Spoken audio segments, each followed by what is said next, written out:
Hi friends, welcome to SS tutorials. ఈరోజు వార్తల్లో నిలిచిన విద్యా ఉద్యోగ సమాచారాల గురించి తెలుసుకుందాం. ఫ్రెండ్స్, డైలీ మనం కరెంట్ అఫైర్స్ వీడియో చేస్తున్నాం కాబట్టి దయచేసి ఛానల్ని సబ్స్క్రైబ్ చేయండి, అదేవిధంగా లైక్ చేయండి. ఈరోజు ఎస్సీ బీసీకి సై అంటూ ఒక ఆర్టికల్ వచ్చింది. వర్గీకరణ, ఎస్సీ వర్గీకరణ, బీసీలకు రిజర్వేషన్ పెంపుపై ఓకే. స్థానికతతో పాటు విద్యా ఉద్యోగాల్లోనూ బీసీకి 42% రిజర్వేషన్. రాబోయే అసెంబ్లీ సమావేశాల్లో మూడు బిల్లులు. ఓఆర్ఆర్ నుంచి RRR వరకు ఫ్యూచర్ సిటీ, 30 ఎకరాల్లో అభివృద్ధి. హెచ్ఎండిఏ పరిధిలో 36 గ్రామాలు కూడా బదిలీ. మహిళా సంఘాల సభ్యుల వయసు 15 నుంచి 65. టీటీడీ తరహాలో యాదగిరిగుట్టకు కూడా ట్రస్ట్ బోర్డు. 10,954 గ్రామ పాలనాధికారుల నియామకం. అర్హులైన పాత వీఆర్ఓ, వీఆర్ఏలకు మళ్లీ ఛాన్స్. తెలంగాణ పర్యాటక పాలసీ. కొత్త రెవెన్యూ డివిజన్లు, మండలాలకు 361 పోస్టులు. అదేవిధంగా రాష్ట్ర మంత్రివర్గ సమావేశంలో కీలక నిర్ణయాలు. 12 నుంచి బడ్జెట్ సమావేశాలు ప్రారంభం కానున్నాయి. ఎస్సీ బీసీ బిల్లులకు ఆమోదం. సమావేశాల విరామమిచ్చి సీఎం నేతృత్వంలో ఢిల్లీ అఖిలపక్షం. ఇటీవల గ్రాడ్యుయేట్ టీచర్ ఎమ్మెల్సీ ఎన్నికల్లో సమన్వయ లయంతో ఓటమి పొందామని కాంగ్రెస్ వాళ్ళు కేబినెట్ భేటీలో చర్చించుకున్నారు. ఇకపై జిల్లాల వారీగా సమావేశాలు, సమీక్షలు జరపాలి. ప్రభుత్వంపై దుష్ప్రచారాన్ని బలంగా తిప్పికొట్టాలని నిర్ణయించుకున్నారు.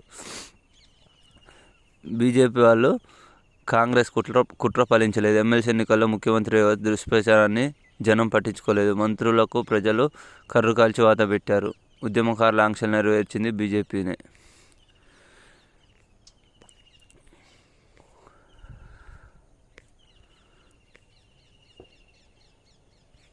అదేవిధంగా కేంద్రీయ విశ్వవిద్యాలయ అడ్మిషన్లు. కేవీఎస్లో 2025-26 సంవత్సరానికి సంబంధించి అడ్మిషన్ నోటిఫికేషన్ విడుదల చేసింది. బాల్ వాటిక 1, 2, 3తో పాటుగా 1వ తరగతి నుంచి ఇంటర్ మొదటి సంవత్సరం వరకు అడ్మిషన్లు నిర్వహించున్నారు. బాల్ వాటిక కేటగిరీ తప్ప మిగిలిన తరగతుల సీట్లు అందుబాటులో ఉన్న ఖాళీల ఆధారంగా భర్తీ చేస్తారు. భద్రతా దళాలు, కేంద్ర ప్రభుత్వం, ప్రభుత్వ రంగ సంస్థలు, రాష్ట్ర ప్రభుత్వ ఉద్యోగుల పిల్లల కోసం ఏక సంతానంగా ఆడపిల్లలు ఉన్న వారికి ప్రాధాన్యత ఇస్తారు. దరఖాస్తు దాఖలకు ఈ నెల 21 చివరి తేదీ. అదేవిధంగా యువికా కోసం విద్యార్థులకు ఇస్రో పిలుపు. అంతరిక్ష విజ్ఞానంపై విద్యార్థుల అవగాహన పెంచి వారిలో స్ఫూర్తి నింపేందుకు భారత అంతరిక్ష పరిశోధన సంస్థ ఏటా యువ విజ్ఞాన కార్యక్రమం యువికా నిర్వహిస్తుంది. ఈ ఏడాది చేపట్టబోయే వేడుకకు దేశవ్యాప్తంగా 9వ తరగతి విద్యార్థులను ఆహ్వానిస్తుంది. ఆసక్తి గల విద్యార్థులు ఈ నెల 23లోగా ఇస్రో వెబ్సైట్లో దరఖాస్తు చేసుకోవాలి. వచ్చిన దరఖాస్తును వడబోసి ఎంపికైన విద్యార్థుల జాబితాను ఏప్రిల్ 7న ప్రకటిస్తారు. యువికా 2025 కార్యక్రమం మే 19 నుంచి మే 30 వరకు జరగనుంది. 8వ తరగతిలో సాధించిన మార్కులకు 50%, గ్రామీణ విద్యార్థులకు 15% వెయిటేజ్ ఉంటుంది. ఎంపికైన వారికి ప్రయాణ, వసతి, భోజన సౌకర్యాలు అన్నీ ఇస్రోనే కల్పిస్తుంది. విద్యార్థుల దగ్గరలో ఉండే 7 ఇస్రో కేంద్రాల్లో ఒకదానికి తీసుకొని వెళ్తారు. ఇది మంచి అవకాశం ఫ్రెండ్స్. ఎవరైనా 8th క్లాస్ కంప్లీట్ చేసి 9th క్లాస్ చదివే వాళ్ళు దీనికి అప్లై చేసుకోగలరు. అదేవిధంగా 357 అసిస్టెంట్ కమాండెంట్ పోస్టుల భర్తీకి నోటిఫికేషన్ విడుదల చేసింది. పారామిలిటరీ పోస్టుల్లో అసిస్టెంట్ కమాండెంట్ ఉద్యోగాల భర్తీ కోసం యూపీఎస్సీ వాళ్ళు నోటిఫికేషన్ విడుదల చేశారు. సెంట్రల్ ఆర్మ్డ్ పోలీస్ ఫోర్సుకు ఈ ఉద్యోగాల దరఖాస్తు కోరుతుంది. ఈ నెల 25 చివరి తేదీ. అదేవిధంగా మొత్తం 357 పోస్టుల్లో BSF 24, CRPF 204, CISF 92, Indo Tibetan Border Force 4, Sashastra Seema 33. మొత్తం బ్యాచిలర్ డిగ్రీతో పాటు నిర్దేశిక శరీర ప్రమాణాలు కలిగి ఉన్న పురుష, మహిళా అభ్యర్థులు వీటికి దరఖాస్తు చేసుకోవచ్చు. 2025 ఆగస్టు 1 నాటికి అభ్యర్థుల వయసు 20 నుంచి 25 వయసుల మధ్యలో ఉండాలి.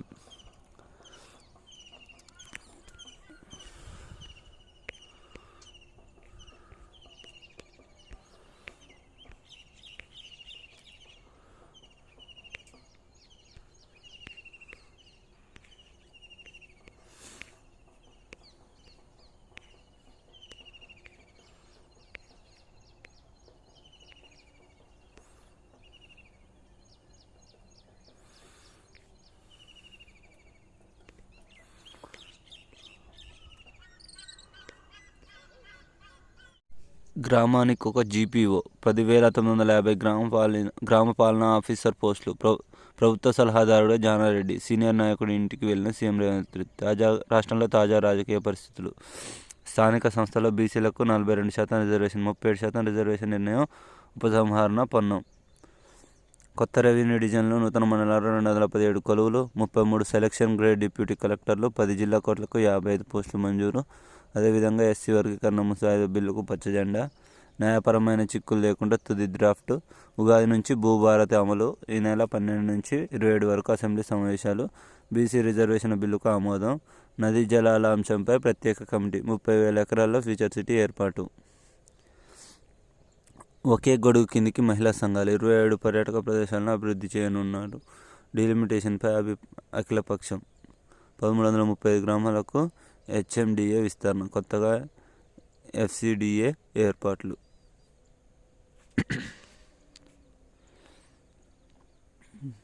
ప్రమాదం అని తెలిసి 8 మంది పణంగా పెట్టారు. కమిషన్ల కక్కుర్తి వల్లనే ఎస్ఎల్బీసీ టన్నెల్ దుర్ఘటన. 8 కుటుంబాల ఎడతెగని శోకానికి రాష్ట్ర ప్రభుత్వాన్ని బాధ్యత. కోట్లాది రూపాయల ప్రజాధనం వృధా. ఘటనపై సిట్టింగ్ జడ్జితో విచారణ జరపాలంటూ కేటీఆర్ గారు ఆదేశించారు.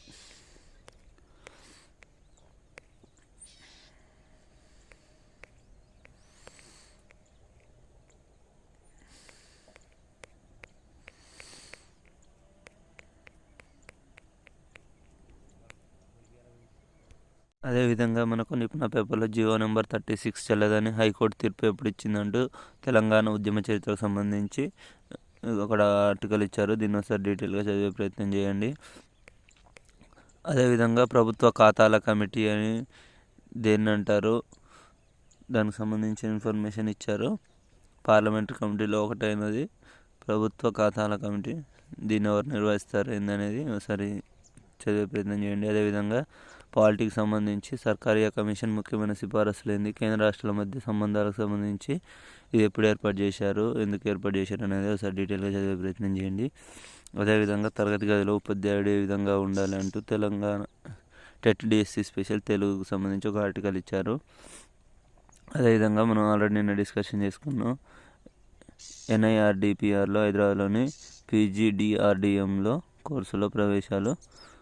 1 సంవత్సరం కోర్సు కనీసం 50% మార్కులతో గ్రాడ్యుయేషన్ ఉత్తీర్ణ అవ్వాలి.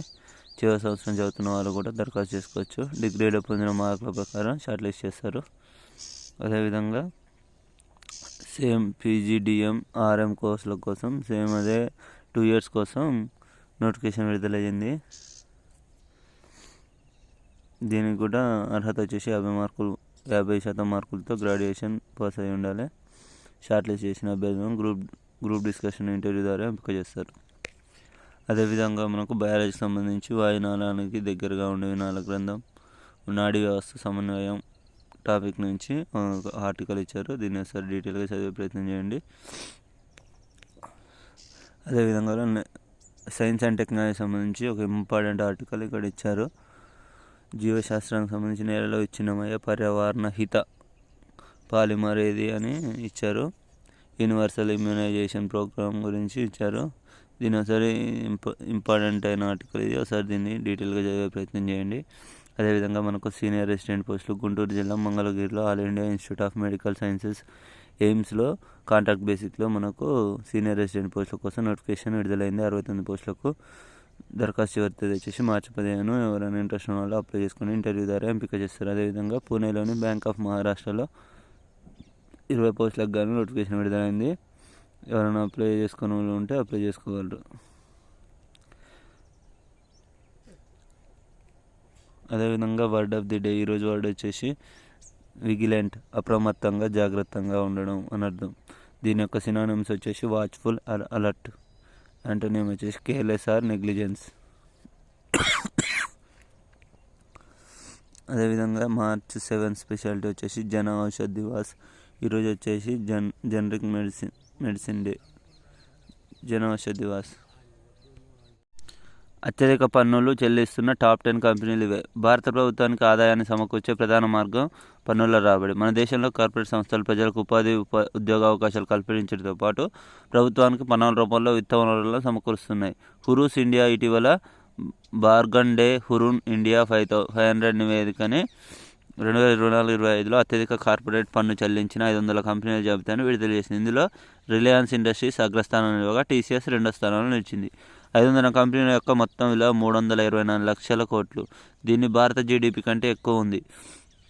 ఆ టాప్ 10 కంపెనీస్ ఏందో ఇప్పుడు చూద్దాం. నెంబర్ 1 స్థానంలో రిలయన్స్ ఇండస్ట్రీ 25,707 కోట్లు చెల్లించింది. అదేవిధంగా రెండో స్థానంలో టీసీఎస్ వచ్చేసి 15,898 కోట్లు చెల్లించింది. నెంబర్ 3 వచ్చేసి వేదాంత 12,826 కోట్లు. అదేవిధంగా హెచ్డిఎఫ్సి బ్యాంకు 11,122 కోట్లు చెల్లించింది. నెంబర్ 5 వచ్చేసి ఇన్ఫోసిస్ 9,740 కోట్లు చెల్లించింది. అదేవిధంగా ITC, Kotak Mahindra, HCL Technologies, L and T, అదేవిధంగా బజాజ్ ఫైనాన్స్ వాళ్ళు 10వ స్థానంలో ఉన్నారు. ఇవి టాప్ 10 కంపెనీస్, అత్యధిక పన్నులు చెల్లించిన టాప్ 10 కంపెనీలు.